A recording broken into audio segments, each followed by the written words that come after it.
Albatta xiyonat agar sheriklar orasida bo'lsa, Alloh taolo mana bu sheriklardan yuz o'girishligiga sabab bo'ladi.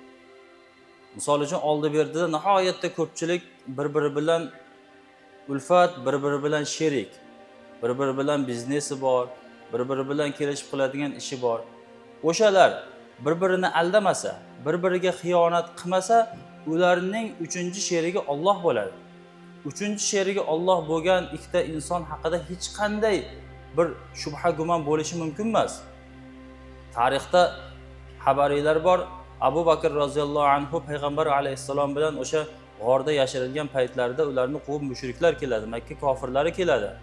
Abu Bakr roziyallohu anhu qo'rqib yig'laydilar. "Ya Rasululloh, qo'lga tushamiz hozir. Ko'rishadi" desalar, Nabiy alayhissalom nima dedilar? "Ey Abu Bakr, uchinchi sherigi Alloh bo'lgan ikkita inson haqida qanaqangi yomon gumonga boryapsan?" dedi. Bizning uchinchi sherigimiz Allohdir. Endi xiyonat nima qilyapti? Uchinchi sherikni, ya'ni Alloh taoloni o'rtadan chiqib ketishligiga sabab bo'lyapti. Ikkita banda bir-birini haqqiga xiyonat qildimi, bo'ldi, ularning uchinchi sherigi shayton. Alloh taolo chiqib ketadi. Demakki, xiyonat nihoyatda qattiq qoralangan sifat hisoblanadi. Alloh taolo ikkinchisi yomon ko'radigan sifat bu haddan oshuvchilar. Ya'ni g'uluga ketuvchilar. Ular g'uluga ketuvchilar har bir sohada bo'lishligi mumkin, har qanday amalda bo'lishligi mumkin. Misol uchun Alloh taolo aytadiki Qur'oni Karimda isrof ham qilmang deydi. Baxillik ham qilmang deydi. O'rtada bo'ling. O'rtada bo'ling. Baxillikda ham g'uluga ketib haddan oshib ketmang. Isrofda ham haddan oshib ketmang. O'rta meyona Hanafiylik ta'limoti o'zi o'sha o'rta meyonalikka asoslangan ta'limot bo'lganligi uchun ko'p targ'ib qilinadi bizning diyorlarda. Haddan oshish, misol uchun birovga nisbatan fikr bildirishda bo'lishligi mumkin, birovga nisbatan adolatsizlik qilishlikda bo'lishligi mumkin yoki birovga nisbatan fikr bildirishlikda, xullas hamma bir o'zini amalini qilayotgan ishini taftish qilsa, haddan oshyaptimi, oshmayaptimi o'zi biladi. Haddan oshishlik mumkin emas. Mo'tadillikka asoslangan ta'limot bu bizni islom ta'limoti hisoblanadi.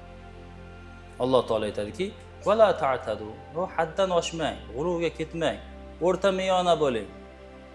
Baxillikda ham, sahiylikda ham, birovni yaxshi ko'rishda ham, birovni yomon ko'rishda ham, yaxshi ko'rish, yomon ko'rishda ham mo'tadil bo'lishlik kerak. Aytiladiki, bir insonni yaxshi ko'rsang, nihoyatda qattiq muhabbat qo'yib yormagin, ertaga dushman bo'lib qolishligi mumkin. Endi bir insonni nihoyatda yomon ko'rib yormagin, ertaga do'st bo'lib qolishligi mumkin. Me'yorda ushlagin, sababi keyinchalik o'zing aziyat chekib qolasan. Yaxshi ko'rishda ham, yomon ko'rishda ham, amallarda ham mo'tadillik bu dinimizning ta'limoti. Alloh yomon ko'radigan amallardan, sifatlardan bittasi bu kibr. Kibr haqida gapirsangiz gap tugamaydi. O'zi banda, o'zi nimadan yaratilganini biladi. Haqqa borishini ham biladi. Dunyoda abadiy qolib ketmasligini ham biladi. 100 yillikka kirmasligini ham biladi-yu, lekin Alloh bergan ozgina ne'mat bilan boshqa bandalarni yerga urib tashlaydi. Kibrlanishlik uchun aslida Alloh taolodan munosib zot yo'q. Kibrlanishlik uchun agar nimaga kibrlanadi? Amallarimiz, yaxshiliklarimiz dunyoni to'ldirib yormagan bo'lsa, saxovatimiz bilan dunyoni obod qilib yormagan bo'lsak, nimamiz bilan kibrlanamiz? Shunday insonlar bor, kibrda cho'qqilarga chiqib ketgan, lekin Alloh taolo kibr qiluvchilarni juda ham yomon ko'radi. Hadislarda keladiki, azizlik, kibr meni kiyimim, meni ridoyim. Kim uni men bilan talashsa, uni xor qilaman dedi Alloh. Kibrlanishga asosimiz yo'q. Kibrlanadigan bo'lsak, biz endi maqtanadigan bo'lsak, o'zi gunohlarimiz bilan maqtanishligimiz kerak, lekin bu ham dinimizda qaytarilgan, gunohni oshkor qilinmaydi. Innalloha la yuhibbu man kana muxtalan fakhura. Albatta Alloh kibrli va maqtanchoq kishilarni yaxshi ko'rmaydi, yomon ko'radi. Nabiy alayhissalomning bir hadislari bor. La yadkhulul jannata man kana fi qalbihi mithqalu zarratin min kibri. Qarang. Qalbida kibrdan zarracha bo'lgan inson jannatga kirmaydi. Ba'zi bir amallar bor. Uni o'lchovi Uhud tog'iga o'xshatilgan, boshqa bir o'lchov birliklariga o'xshatilganda, lekin ikkita amalni zarrasini Alloh taolo zikr qilgan. Birinchisi iymon.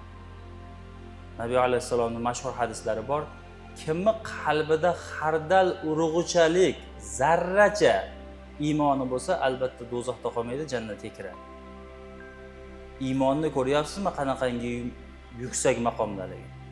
Qadrini ko'ryapsizmi? 1 kilo emas, 1 hovuch emas, 1 siqim emas. Zarra bo'lsa iymon bo'ldi, jannatga kiradi albatta. Ikkinchisi buni aksi.